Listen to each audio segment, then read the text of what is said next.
Chapter 9. The Dark Fairy's Warning. The Dark Fairy's crow was perched in the apple tree outside the witch's gingerbread mansion. It looked at the odd sisters, who were whispering in their kitchen. From the expressions on their faces, the crow could see they didn't find his mistress's message at all pleasant. "Do you think she knows?" hissed Ruby. "She knows something. Why else send the warning?" Lucinda was incensed. "And who is she to warn us? She who meddles in the lives of children." Martha gasped. "We're not to speak of the child, Lucinda. Not ever. We made a promise." "And so we have.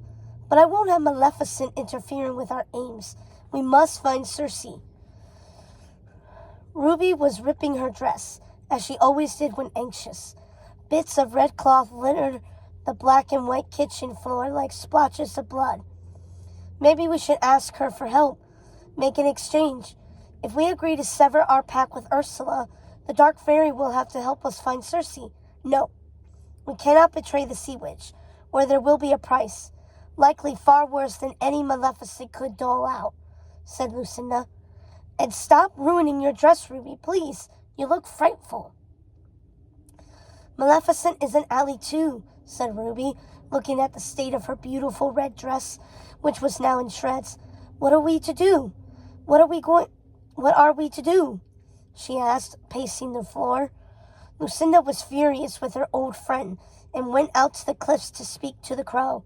She made an effort to speak clearly and in a straight line, as Circe would call it, so there would be no mistake in the translation when he took the message to Maleficent.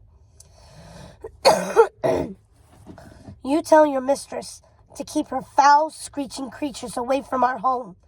We need none of her nasty spies about us. Do you understand?" The crow snapped at Lucinda, but she knew the creature had no real power to harm her.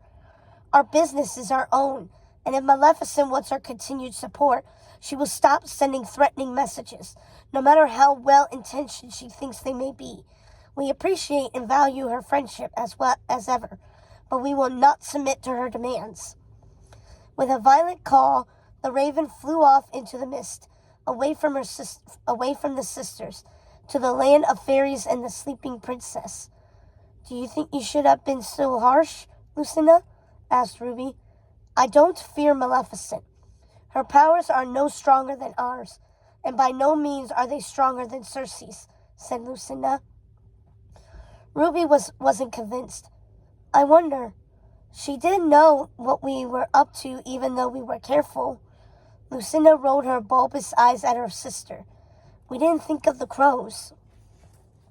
Ruby pressed on. "But what if Maleficent is right? What if we can't trust Ursula? Ursula has always been our friend. She has no reason to betray us, but neither has Maleficent. It's all so confounding." "Not really, my dear sisters," Lucinda replied. "The Dark Fairy has never had any love for Ursula. It's like I said, water and fire don't mix."